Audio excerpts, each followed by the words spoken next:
Oi, vocês já estão por aí? Caramba, nem vi o tempo passar. Eu estava aqui lendo umas histórias curtinhas, ricas em imagens, cores, com um toque de humor. Você sabe do que eu estou falando? Não sabe? Então não saia daí. Eu sou Emília Varela, professora do Projeto Carioca, e hoje sou eu quem vai embarcar com você na aventura pelo conhecimento. Vamos lá? Você sabia que as primeiras histórias em quadrinhos, com as características das que conhecemos hoje, foram criadas em 1895 por um escritor americano? Essas histórias foram publicadas inicialmente em uma revista, e um tempo depois o jornal New York World resolveu publicá-las também. Ela era chamada The Yellow Kid e narrava as aventuras de uma criança com características chinesas, sempre vestida com uma camisola amarela. Esse menino, esse personagem, sempre trazia algumas questões sociais e refletia um pouco do momento histórico. Ah, eu me esqueci de dizer, essa criança morava em um gueto da cidade de Nova York. Mas você sabe o que é um gueto? De acordo com o dicionário, um gueto é uma área da cidade ocupada por um grupo de raça, religião ou nacionalidade minoritária, que nela se instalam por questão econômica ou social. Mas voltando a falar sobre o The Yellow Kid, é importante destacar que o personagem se comunicava por meio de gírias, sempre com uma linguagem bem informal e trazendo reflexões sobre a sociedade de consumo e questões raciais e urbanas. Pois é, e depois dessa HQ vieram muitas outras. Você deve se recordar, porque nós estudamos lá no nosso material didático carioca, que HQ é a sigla para História em Quadrinhos. Vamos ver quais foram as HQs que surgiram depois da The Yellow Kid? Vamos lá! Então, como a gente pode ver aí, Mandrake surgiu em 1934, Super-Homem em 1938, Capitão América em 1940. E também, no próximo slide, a gente está vendo Mulher Maravilha em 1941, a Mafalda em 1964 e Calvin and Hobbes, aqui chamado de Calvin e Haroldo, em 1985. Mas e aqui no Brasil? Será que nós também tivemos algumas HQs nesse período? Vamos dar uma olhada? Sim, a primeira revista em quadrinhos chamou-se O Tico Tico e foi publicada em 1905 em um periódico chamado O Malho. Periódico eram os jornais daquela época. Mas foi em 1960 que nós brasileiros tivemos realmente um gibi inteiramente colorido. Foi com a publicação da Turma do Pererê, do nosso maravilhoso cartunista Ziraldo. Infelizmente, em 1964, a Turma do Pererê foi censurado em função da ditadura militar. Opa! Você sabe o que foi a ditadura militar? Vamos ver? Voltando a falar um pouco mais sobre história, a ditadura militar foi um período que ocorreu, foi um regime que ocorreu entre 1964 a 1985. Nesse período, vários episódios violentos e de censura ocorreram. Portanto, todo movimento artístico, tudo que era impresso e que seria publicado deveria passar pela censura. Se não fosse, as pessoas nunca iriam conhecer. Como vocês podem observar, tem muita coisa para a gente aprender com as histórias em quadrinhos. Então, vamos ver cada um desses pontos? Vamos lá. Linguagem. Para começar, vamos diferenciar os tipos de linguagem. Nós temos 3 tipos de linguagem. Linguagem verbal, aquela onde tem o predomínio das palavras, escrita ou oral. Linguagem não verbal, onde a gente utiliza muito dos signos linguísticos, então tem um predomínio das imagens, de cores, de gestos. E a linguagem mista, que é a associação da linguagem verbal com a não verbal. Ou seja, nela nós temos o uso das palavras e das imagens e do texto escrito. E as histórias em quadrinhos são ricas neste tipo de linguagem. Agora, que tal uma brincadeira? Eu daqui vou te mostrar algumas imagens e você daí vai me responder qual tipo de linguagem foi empregada. Tá preparado? Então vamos lá. Primeira imagem, olha aí o Seninha. Que tipo de linguagem é essa? Linguagem não verbal. Muito bem. Vamos ao segundo. Olha agora o Seninha falando com o pessoal. Temos um balãozinho. Linguagem mista. Excelente. Próximo. Sim, agora nós temos uma frase. Eu amo ler as HQs. Qual é o tipo de linguagem aqui, pessoal? Show! Linguagem verbal. Muito bem. E agora? A menininha brincando com o cachorro. Só temos a imagem. Linguagem não verbal. Última. Vamos ver o que vai acontecer. Olha o Garfield. Olha o balão. Linguagem mista. Show! Muito bem. Eu tenho certeza que vocês acertaram a atividade anterior. Muito bem. Vamos seguir e agora vamos falar um pouco sobre a sequência narrativa. As histórias em quadrinhos pertencem ao gênero narrativo. Mas o que significa isso? Isso significa, como o próprio nome diz, que são gêneros que narram, contam histórias, fatos ou acontecimentos dentro de um dado espaço e um dado tempo. Por isso, ainda que a história seja bem curtinha, ela precisa ter uma sequência e tudo bem organizado e encadeado. Olhem aí na sua tela. No geral, toda história tem que ter início, meio e fim. O início é como tudo começa. Nele temos a apresentação dos personagens, do espaço, do tempo e do problema, do conflito. Opa! Problema? Conflito? Como assim? Gente, toda história tem que ter conflito. Afinal, esse é o motivo da história existir. Bem, falamos sobre o início. E sobre o meio? O que acontece no meio da história? No meio temos o desenvolvimento da história. São as formas com que aquele problema, aquele conflito citado lá no início é desenvolvido dentro da história. E o fim? O fim é a parte que a gente geralmente mais gosta. O professor tem o hábito de dizer, nesse gênero, que é o desfecho.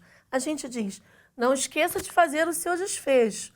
O desfecho é o final da história. É claro, gente, que falando assim parece muito fácil, muito simples. Mas essas partes precisam ter uma interconexão.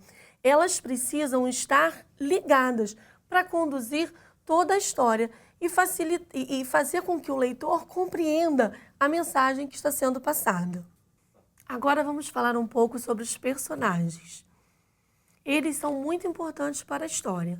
Afinal, são os personagens que vivenciam tudo o que acontece na história. Aí no seu slide você está vendo 2 pontos super importantes sobre os personagens nas HQs. Identificação própria e características marcantes. Como assim? Todo personagem na HQ tem a característica que quando nós observamos, nós identificamos que personagem é esse. E isso gera no leitor uma certa expectativa do que está por vir. Vamos ver se isso realmente funciona? Observem o próximo slide. Que personagem é esse? Sim, o Super-Homem. Será que aconteceram muitas mudanças desde sua criação até hoje? Observando a imagem com atenção, percebemos que houve pouca mudança das características. Essa pouca variação das características é o que gera a identificação com o público. Quando olhamos essas características, identificamos o personagem e automaticamente criamos uma expectativa sobre a história que vai acontecer. Vamos testar se isso funciona? Mais uma vez, eu daqui vou te mostrar algumas imagens e você daí vai me dizer se reconhece que personagens são esses.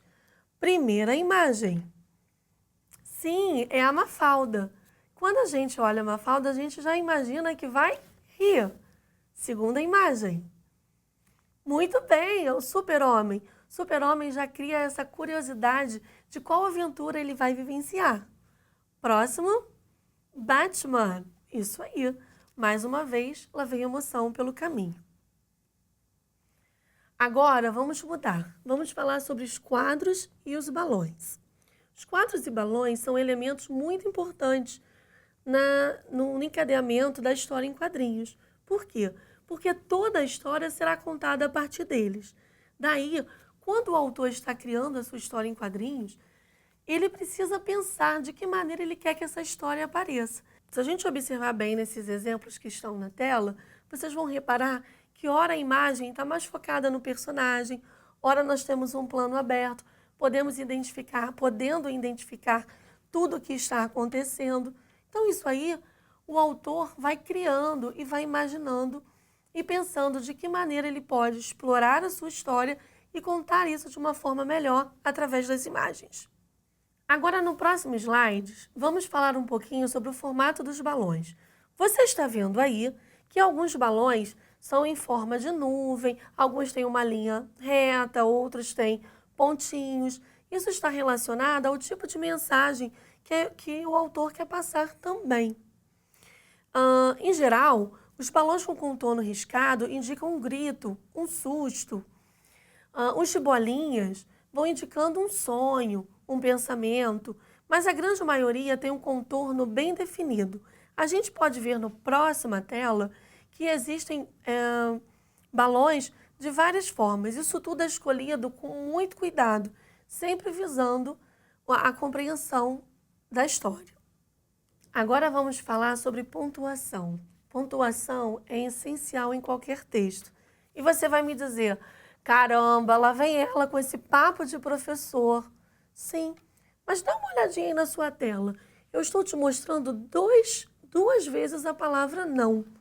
Um com apenas uma exclamação e o outro com vários pontos de exclamação. Será que eles significam a mesma coisa? Claro que não, né, gente? O primeiro é um não, uma negativa, fica até meio suave. Agora o segundo, a gente percebe que definitivamente há uma negativa aí. Então, quando você for criar a sua HQ, pense nisso. Os autores costumam brincar muito com a pontuação nos textos. Eu tenho mais 2 exemplos para você. Vamos dar uma olhadinha? Então, aí no exemplo da Juliana, observe a imagem do personagem. Olhem a pergunta, tem um ponto de exclamação e um ponto de interrogação. Aliás, um de interrogação e um de exclamação. Então, a gente já percebe que essa pergunta não é tão natural assim. Tem um grito aí nesse meio. E no slide do Calvin, como a professora está o chamando? Calvin, Calvin, Calvin! A gente observa isso pelo tamanho da fonte utilizada, pela pontuação e, mais uma vez, pelo enquadramento que foi dado. Olha como tudo que falei antes está aí nesse exemplo. Também temos no próximo exemplo uma felicitação. Meus parabéns, hoje é seu dia. Olha quantas exclamações temos aí. E uau! E as reticências, chamando a atenção para a continuidade desse chororô. Agora vamos falar sobre as onomatopeias e as interjeições. Elas são muito importantes na construção dessa compreensão do texto. Então, pessoal, vamos dar uma olhadinha nos exemplos das interjeições. Vamos lá. Olha a Mafalda com esse olha a expressão, que sentimento que ela está passando pra gente. Olha no segundo, Calbi, olha o oba! Próximo slide. Ai, alguém se machucou. Então, nesses 3 exemplos, a gente tem a representação das emoções. A interjeição está associada a isso. E as onomatopeias?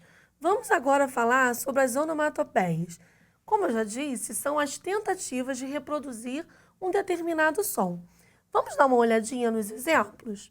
Vamos lá. Pou, tentativa de reproduzir um soco. Bum, a tentativa de representar o som da bomba explodindo. Observem agora nos exemplos do quadrinho. Olha a barulhada, que confusão que está em sala. Opa, ainda bem que não é na minha, porque eu só tenho alunos legais. Todo mundo fica muito tranquilo. Olha o que o menino está dizendo, que o seu pai não entende o porquê ele não consegue estudar se acontece toda essa confusão na turma. Gente, vocês estão vendo mais um exemplo aí do beijinho no Snoopy. Smack. Uma coisa coisa importante que vocês precisam pensar a respeito é que as onomatopeias, as interjeições, não são as mesmas nas diferentes línguas, já que isso tudo está associado ao som. E para terminar, vamos falar um pouquinho sobre arte. Você já parou para pensar o quanto que as onomatopeias são colocadas nas histórias em quadrinhos de forma bem colorida, bem destacada, captando a atenção do leitor? Isso tudo está ligado a um movimento chamado pop art. Você conhece esse movimento? A pop art foi um movimento artístico da década de 50 que surgiu como uma crítica ao consumismo. O uso de onomatopeias bem coloridas e destacadas, segundo as características da pop art, dá ainda mais impacto e atratividade às histórias. Tem vários vídeos legais sobre esse assunto na internet, então eu sugiro que você não deixe de dar uma olhada. E para terminar, eu quero deixar aqui um desafio para você. Que tal você escrever a sua própria HQ e utilizando a pop art? Para tal, eu vou te deixar algumas dicas. Planeje o seu texto, pense quantos personagens você vai usar, que tipo de linguagem e os recursos que serão utilizados. Ah, e se você ficar com alguma dúvida, não deixe de falar com o seu professor, de consultar o seu material didático carioca ou de rever a nossa aula. Eu espero que vocês tenham aprendido muito e gostado desse encontro. Um beijo grande e até a próxima!